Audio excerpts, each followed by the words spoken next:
All right. Good afternoon. Thank you and welcome to this week's edition of Game Changer Season 1, Episode 4.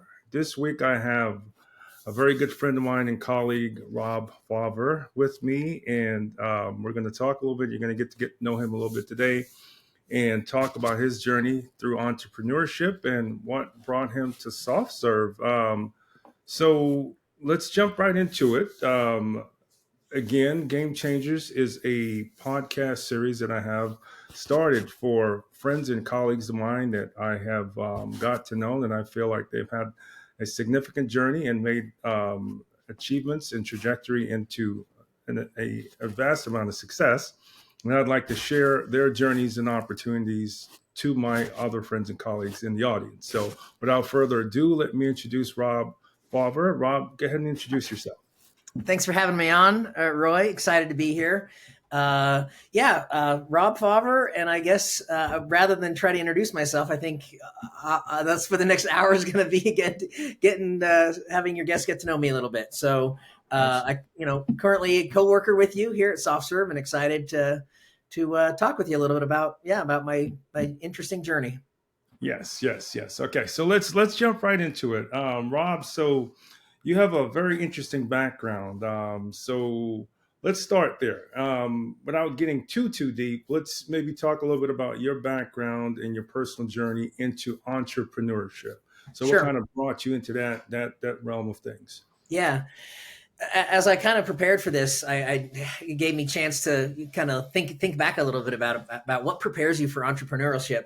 And actually, I had a paper route when I was a boy, and I think the good old paper route is one thing that we should reinstitute, because there's so many good things that come when the papers get there early in the morning. You got to fold them, you got to get up, you got to put them in your basket, you got to deliver them, and then you got to go collect from your customers. And if they didn't get their paper one day, if they didn't get it on their porch, or if you put it on their on their roof or whatever, you were giving them a refund, and you had to negotiate that, and then you had to keep you got a bill from the paper company on your cost of goods.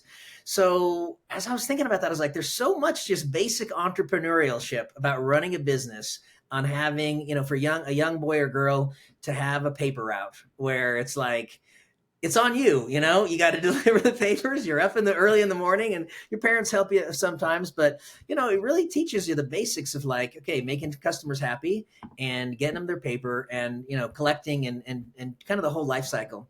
So I did have a paper route when I was a boy. I also had a couple of small businesses.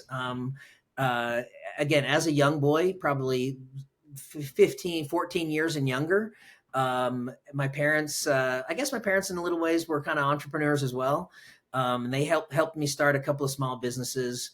But in particular, when I got out of college, my father had, I graduated college with a degree in philosophy, and I studied philosophy because I wanted something that was going to be a good base of knowledge. Didn't want to be too specialized. I had wanted to get either a law degree or an MBA. And so I knew I was going to do postgraduate work. But when I graduated from college with a degree in philosophy, my father had spent 35, 37, almost 40 years at IBM. And he had just retired from IBM, and he had decided to start a software company. Well, it was interesting because my dad had a lot of connections, and he was a very bright guy, is a very bright guy. But working at IBM for 35 years, 40 years, you don't learn how to be an entrepreneur. Let me just say that. So it's not one of the skills they teach you. And so my dad needed some help and needed a sales guy. So I started working with my dad, and it was clear that I have a lot of energy. I'm a go-getter. My dad, like I said, spent 40 years at IBM, and it's a different mentality, a different pace of life. And pretty quickly, after 3 or 4 years of working with my dad, he kind of turned the business over to me and said, look, you run the business, and I'll be the senior guy here with the business. So early on, I was in my early 20s. I found myself running a small software company, and honestly, really not having much idea of what I was doing, other than, getting out, meeting people, hustling, and talking to them about your product. So how old were you at that time? What's that? How old were you at that time? I was 20, had to be 24 when I graduated from college, maybe even 23. And then, so I kind of took over his software company at about 25. And we had maybe 6 or 8 employees. But yeah, so, but all that is to just to say, you have a couple of early experiences where you're, trying to figure out how to make a business successful. But also some of the things that I was involved in, I think, mentally, intellectually prepared me to be an entrepreneur, or put me in that mindset, which was early investing in stocks. I always had a passion for investing, and so I learned to read, annual reports and 10Ks, and listen to investor calls, and those things all kind of put you in the mood of like, okay, you understand fundraising, you understand partnerships, you understand HR, or at least you think you understand it. So those are some of the early things in my life that I think prepped me for being a little more entrepreneurial, at least being able to willing to give it a try.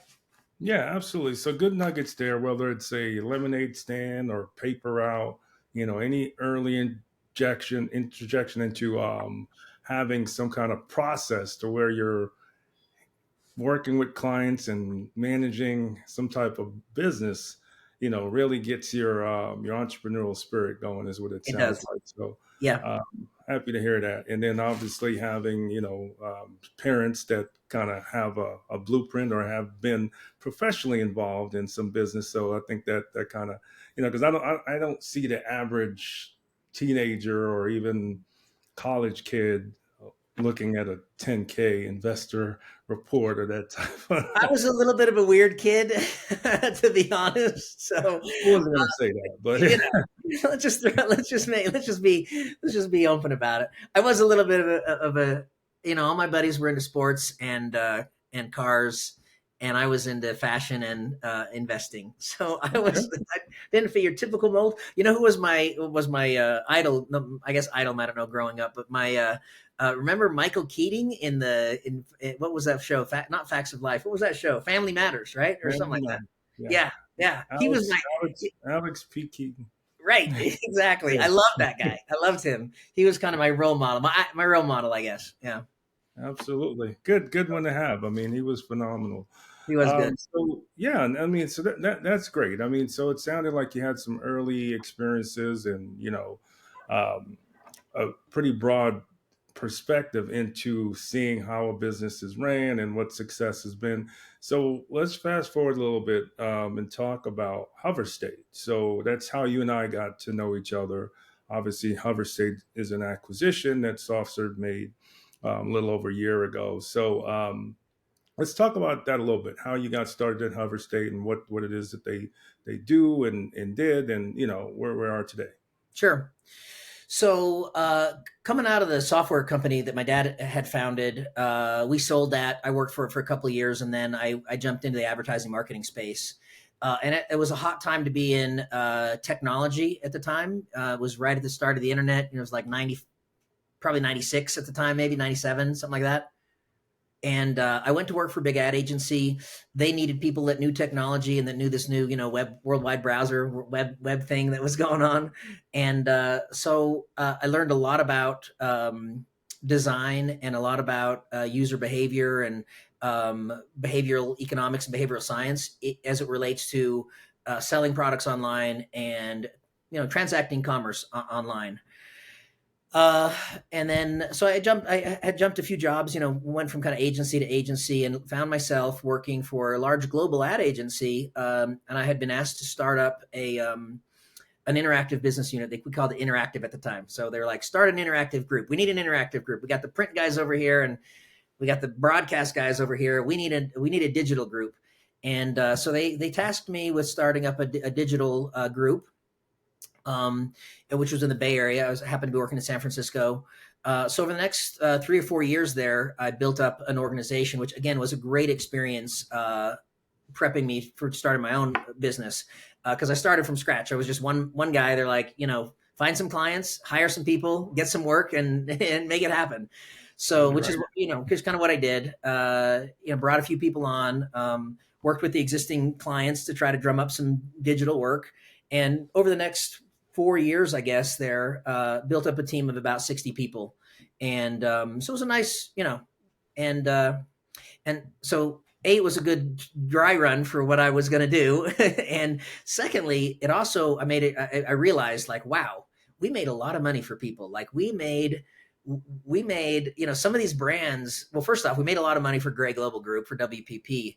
As we were, I was watching these bills go out. It's like, wow, we were just generating, millions and tens of millions of dollars in revenue. And, very little of it coming back to yours truly. So, saw that, wow, we made a lot of money for other people. Maybe we can make some money for ourselves. So I guess kind of fast forward to, I took a brief stint. I went client side for health insurance company, and then quickly realized I wasn't cut out for that, and decided I'd do some consulting on my own. I have 5 kids, by the way, so my wife was like, "Are you sure you know what you're doing?" And I was like, I sure know I'm not going back to work for a health insurance company. It was not a good environment for me. It was not healthy. So I started doing some consulting and pretty quick put a couple of deals together where I was just, an individual consultant, and these deals turned into bigger projects. And I reached out to one of the people that I'd hired at Gray. And he also has a passion for rich user experiences. At the time, it was 2008. So agencies, advertising marketing agencies had let a lot of people go. It was really, it was the downturn in the economy. And we saw a spot that was easily filled. Ad agencies were still pitching big ideas to Pepsi and Nike and Coca-Colas of the world and Burger Kings of the world. And these guys were still pitching big $1 million ideas. They had let go a lot of the technology people that they needed to make these ideas come true. So that was where we started Hoverstate from, which was, we called it a service bureau to advertising agencies, where we would come in with the technology chops and the appreciation of working with, high touch clients in big industries that really expected, didn't mind a big fat bill and wanted the best of the best. So the first few years at Hoverstate, we did a lot of really fun campaigns. We worked on Nike, we worked on Pepsi. We did a couple of Super Bowl launches for Electronic Arts for some of their really fun games back in the day. These are, now 15 years ago.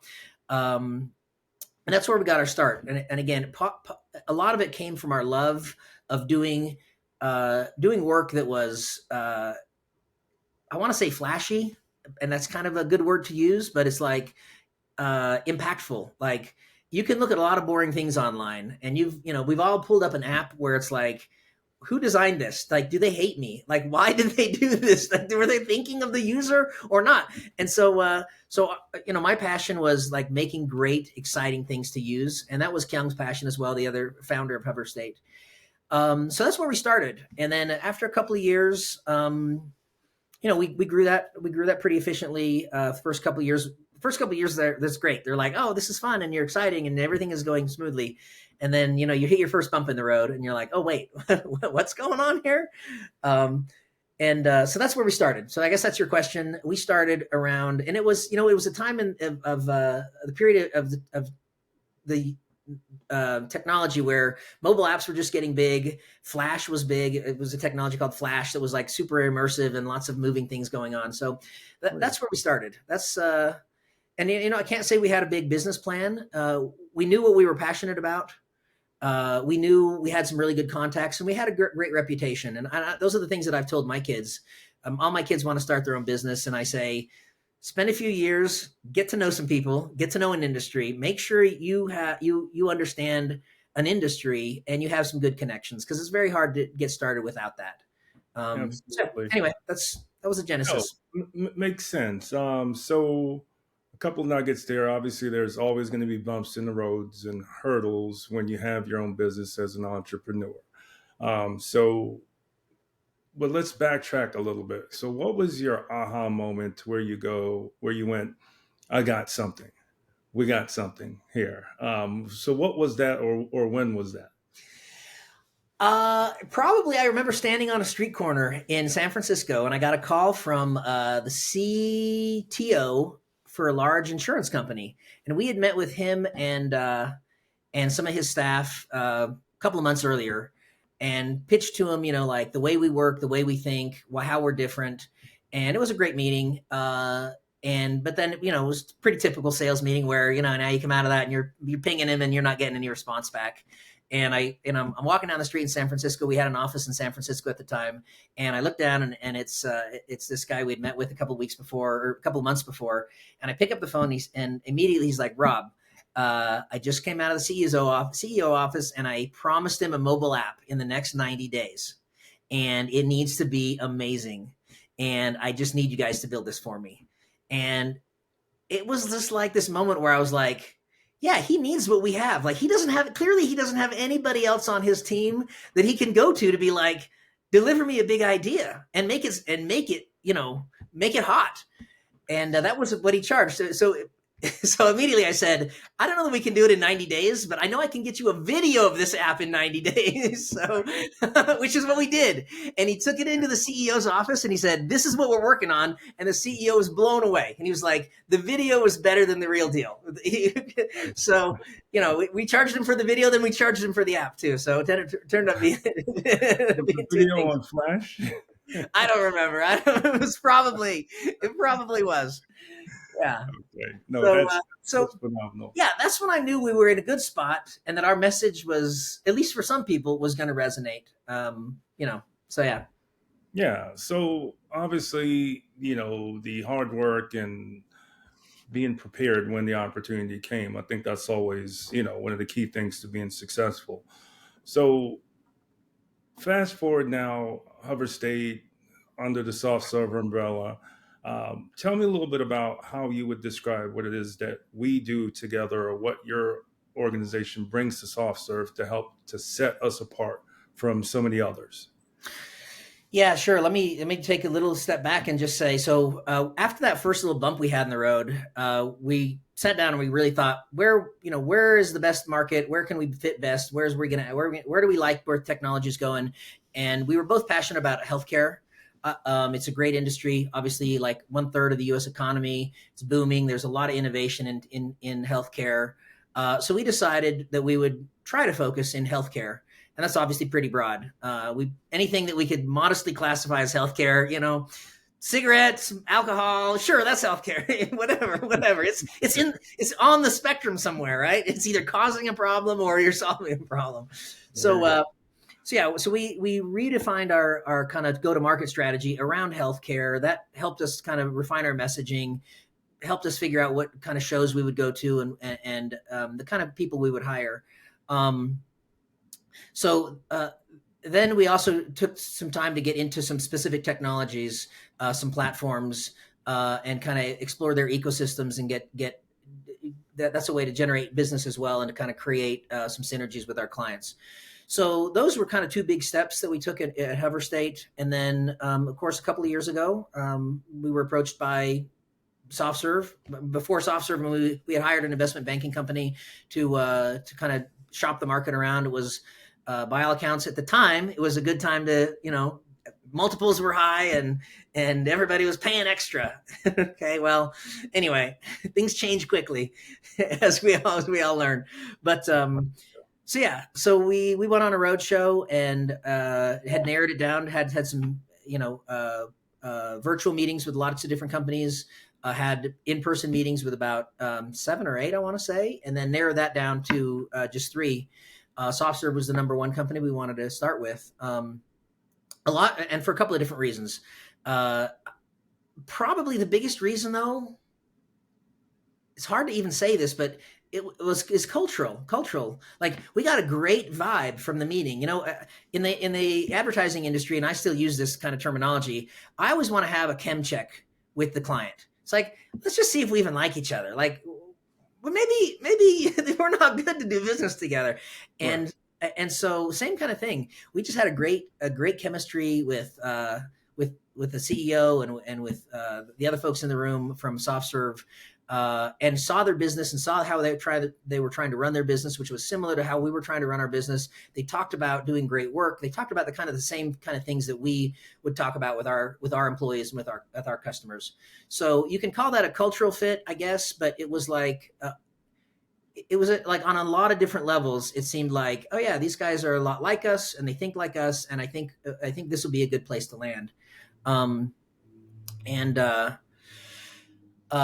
so yeah, so where did we fit? I didn't realize. I mean, obviously, when you're selling your company, you're very, I guess, narcissistic. You're just inward looking, right? It's all about you, which is natural. You don't realize, at least I didn't have the presence of mind to really think like, why are these guys buying us? Like, where do we fit for them? Yeah. And that was a very interesting thing to start. That was an onion to start unpeeling, after post transaction, to start realizing, oh, I see where we fit. We really feel this gap, or wow, like they really like that we're doing this, and we were just doing this because we thought it was fun or whatever. So, so yeah, it's been an interesting journey to find out where we fit and the value we added to SoftServe. I think there's been some, SoftServe grew very quickly, and so with that you lose. Well, with that, there's just challenges that come with it. And so there was some talk about, injecting the organization back with a little bit of entrepreneurial energy and also certainly our love and our passion for the front end, for doing great creative work. Everybody loves to see great creative work. I mean, everybody wants an app that works, that's functional, but actually from the medical industry, a good example that I was always loved. It's like, you can have a great defibrillator and everybody wants the defibrillator to work, right? Like, designing a defibrillator is important, and getting it to work properly is important. But if you make the start button hard to find, like, you have failed. Like, this defibrillator ain't going to help anybody. Yeah, so yeah. Deal breaker. Anyway, it's a deal breaker, right? So good aesthetic design and what that enables with users and consumers is passionate, and I think we fill that role well. I think in the SoftServe space, I think there's a shifting balance between the kind of work we're doing, and I think it's a little more strategic. That we're trying to move in that strategic area and be more value add to our clients. And again, that's an area that I think, I don't know, we have more experience in it, but just that's an area that we've been more exclusively involved in. Yeah, so I agree. I mean, just spending the last however many months or over a year with you, and meeting you in New Orleans. Yeah, that's right. And meeting your team with you in Italy and spending time with them. That was fun. And the rest of your team here in the U.S. You have a very diverse bunch, very smart and savvy folks. I think the design thinking element that they bring to our hardcore engineering expertise is a really good fit.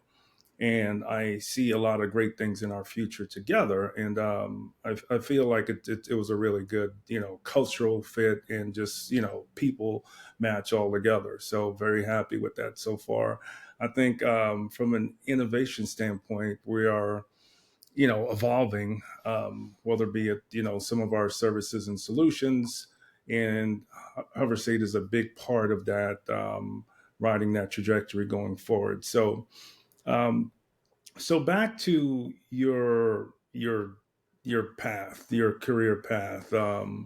So can you highlight any unique innovations or features that you wanted to kind of share with us today around that you interjected in your journey to kind of take you to the next level? Well, specifically innovative work that we've done, or okay, yeah. Well, so first off, I love innovation. I love it. The 2 years that I spent at the health insurance company, I was constantly told, no, we can't do that. No, we can't do that. And it drove me nuts. And so one of the things that's driven me, that I've said to our customers over and over again, is I love it when your internal team says it can't be done, because that's the problem we want to try to solve. Like, give me a problem that your IT team or your marketing team says no can do. and we will crack that nut. I just love the challenge, and I love the exhilaration that comes to seeing something where you're like, we launched that. Everybody said it couldn't be done, and and watch it go. So I've been really fortunate in my career. I've had a couple of opportunities where we've launched really groundbreaking, game-changing type of products in a couple of different industries. One of my very first experiences, and this was even before Hoverstate, was we launched a product. Again, it was an online product for a health insurance company, which is how I was hired by this company.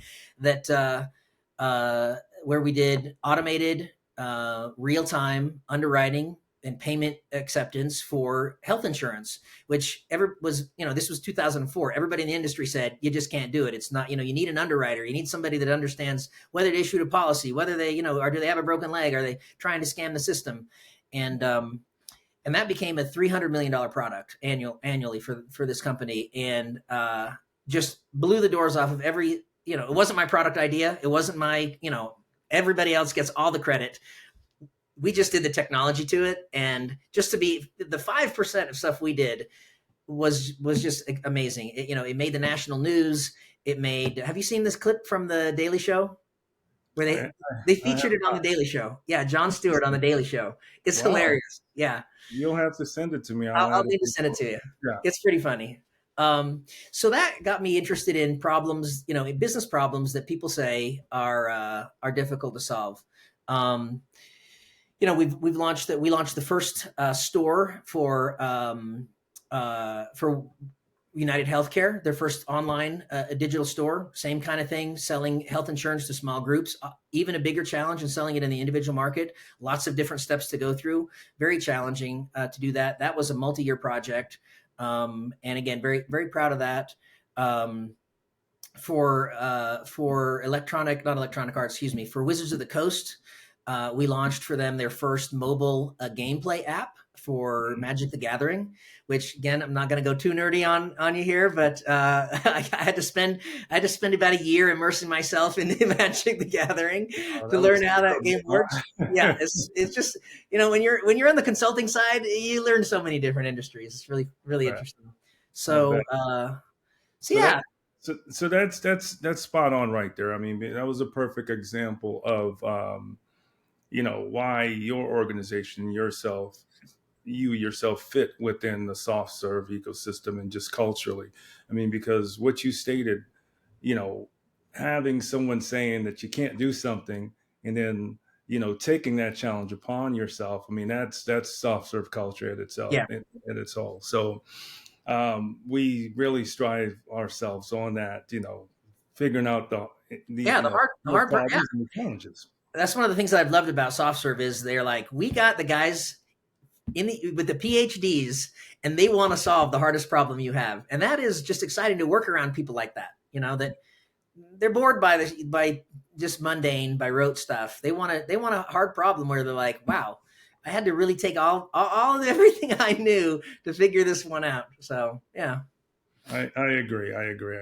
So for and just kind of bouncing back, and I'm kind of all over the place today, but just kind of bouncing back for our folks that are interested in entrepreneurship and learning how to start their own business and things like that. One question I did want you to answer for me is, how did you secure business funding for your business, and what advice do you have for other entrepreneurs seeking investment, things like that? Yeah, I mean, entrepreneurship is so wide and so varied. It's hard, I think, to give advice that crosses across everyone. But I would say first thing is have started a couple of small businesses, just side gigs, right? This winter, 2 winters ago, I helped my son-in-law start a Christmas light business. And we're here in Salt Lake, so we called it MABA Lights, Make America Bright Again. which we just thought it was going to be kitschy and funny, right? I mean, it wasn't no political thing, but so it was, the URL was available. We called it MABA Lights. Helping him walk through the process of, setting up an email server, opening up a bank account, creating a website, making a flyer or signs that go, you can put in people's yards. Just thinking through, you don't realize how many pieces there are to even a small business like but just having a simple business or selling something on Amazon. It's like there's actually a lot of steps you got to go through. You might want to trademark your product. You might want to, you might need to incorporate. You might need to set up an LLC. So do that first on a small scale. Rent a few cars out, set up a Turo business. Just do something so you get the sense of like, oh yeah, when they talk about having a DBA, what does this mean? Or when they talk about this kind of thing, what does that mean? So that's the first thing. I guess the second thing that I would say is, like I said before, which is what I tell my kids, get to know an industry well enough that you can talk credibly about that industry. It doesn't really matter what industry it is, oil and gas, sports, memorabilia, whatever, but know a space where you can feel very comfortable standing in front of somebody and talking about it and know that you're not, making stuff up. And then lastly, make sure you have a good network. I was fortunate. I had a good friend who was a lawyer. I could always pick up the phone and call him for advice. Stumbled into some good accounting people. And just having a good solid network of like, who can I go for an HR question or, have a finance question. I would say make sure your network is good. And if it's not, work your neighborhood, work your church, work your community, find the people that you think you're going to need to rely on to have a good network. The last thing I would say, the most important thing to me, actually, have a great partner. Like Kyung, salt of the earth, absolutely wonderful guy. I mean, this one is not an ad for Kyung, but I would say I think I would have failed if it was just me on my own. I think people are better together when they have somebody that they respect and they can bounce things off of. It's like a marriage, it's like you don't have to carry everything. There are times when you're like, you're going to have to solve this one, or I got to do X, Y, and Z, and you got to carry the ball. So for me, having a great partner was definitely a key to success. That's phenomenal. It makes a lot of sense. So just a few more, and because I know you're a busy man, so just a couple more. So as far as when the startup starts growing, I mean, how do you approach scaling and operations and maintaining quality? I think that's something that folks would like to know as well. Yeah. Well, in the software space, it's tough, and only in retrospective do I realize that one of our biggest challenges was hiring good people. I didn't realize that most people don't want to work for a company with 10, 20 people. They want to work for 13,000. And I don't know why, it just never really dawned on me. But, we had plenty of people that applied for jobs, and we hired a lot of idiots. So that's hard. It's hard when you go through, you just go through a lot of people. So, when you're just starting up, scaling is a balancing act. You got to say, yes, we can do it. And then you got to turn around and say, hey, how are we going to deliver this? And you got to be careful about overcommitting, but also, I found that most clients, once they trust you, even a new client, they will respect you for saying, here's what we can do. And here's how we're going to go from point A to point B. Like if you were to say, we can start the design process, but we don't have a developer team to work on this yet. We're going to need your help in ramping up. They're happy to hear that. They don't want to be BS'd like, oh yeah, we can get started right away. We got everything. We got a bunch of people sitting on the bench, when in reality, they probably know that you don't have anybody sitting on the bench, and you're going to be, frantically calling your HR director to bring in people. So, honesty and transparency is key, my friend. You know what? It really is for the small business owner. I think it's even more important because usually the client is going out on a limb. It's easy. Like they said, nobody ever got fired for hiring IBM or Capgemini or whatever, Accenture. So they better know that those guys. What's that? Never heard of those guys. No, exactly. Listen, they will let you down just like anybody else will. And this is what we would tell our clients is like, we are one big failure away from going out of business. If we have one client who says we really let them down, that's a death for us. So we won't let you down, right? But we will be honest with you about what we can and can't do. So sticking to some of those principles, I also think is critical. you just pay the price. Like anything where you think you're going to take a shortcut, it's not a shortcut. You end up doing it twice, or having redoing the road. But I yes, completely agree. scaling, yeah. But scaling is hard on the people side when you're small. When we tried everything, we tried hiring, we tried outsourcing, we tried partnering, and we just had to keep going through people and just bake a lot of assumptions into these projects because we knew there was a lot of risk. So anyway, Yeah, absolutely. I mean, trial and error, and that kind of got you to the level of where you got to, and that's a huge success in itself because it takes time to build an organization and get quality people. So I must, give you, kudos for that. So last question. So what trends or innovations are you excited about in the tech space? And any advice for entrepreneurs in that space? oh well, technology wise, super exciting time to be in technology right now. I mean, we're just watching this AI, this Gen AI thing, like mushroom cloud in front of our eyes. Is just beautiful. Mushroom cloud in a good way, not nuclear bomb way, but it's just like unfold. It's just really fascinating and amazing. And it's just going to be, you hear this, it's trite, but it's going to be unlocking this value and these changed ways of working and producing things that we haven't seen ever really, maybe since the Industrial Revolution, right? So that's obviously one thing that's super exciting. I wish I had more time to stay on top of it. But like any technology, it's like get it, play with it as much as you can. Have your kids tell you about it, what they're doing with it. So that's one in particular. I mean, there are other areas of technology that I think are really great spaces to be in. The space right now. A couple of years ago, we created the space agency. I think it's called the Space Agency, United States Space Agency, and satellite space is just booming. You got Elon Musk launching things in outer space, talking about going to Mars. So space is a really cool place to be. And you can see I love outer space. You got the Butterfly Nebula back here. You got I Jupiter. see. So yeah, I'm a spaceophile, I guess. I'm not going to call you a space cadet. All right. Good, thank you. Um, and then everything's like autonomous driving and battery technologies are also really exciting. So there's really, like, you can throw a stone and just hit a great technology story right now. So it's an exciting space to be in. Advice for entrepreneur. Wow. Well, first off, everybody thinks success looks like this. If you ask Jeff, everybody said, "Hey, how was Amazon?" They'd be like, "Oh, they found it and they just went straight up." No. If you ask Jeff Bezos, he'd be like, "Oh, it was." There were days when he was like, "What am I doing?" He's boxing up books and stuff. So there's no straight line. Like, be prepared for days where you're like, "Oh yeah, we made some wrong decisions, or things really suck, or you get fired from a client."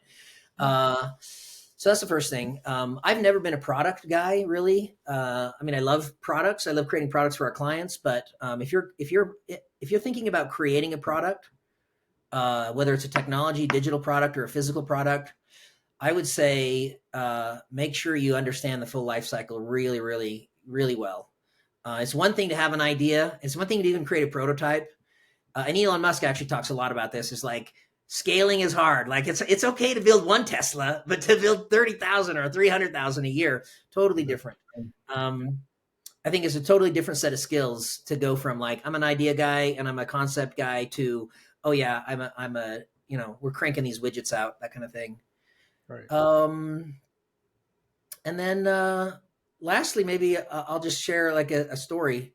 There was one time I remember Kyung and I were looking at the financials, and we were coming up, I think it was 300K short for the rest of the quarter. And we were like, we're going to come up short. We can't make payroll. And, literally it was like, we had penciled it all out, every client, every customer. And it was like, well, what do you want to do? Do we let a bunch of people go or what? And I remember Kyung just looked at me and said, I guess we got to go find 300 grand. And, and that's why, right? It doesn't even sound a lot at the time. At the time, I was like, how am I going to get it? But you know what? We just went out, and every day was like, if we don't find 300 grand by the end of this quarter, like we are gonna go out of business. I think it was more than laying people off. It was like we're gonna close up shop, and yeah, we made it. It was like, but it was like every day we were waking up with that energy, that fire. I was thinking about this because we were on a sales call the other day, and or actually it was with Henry.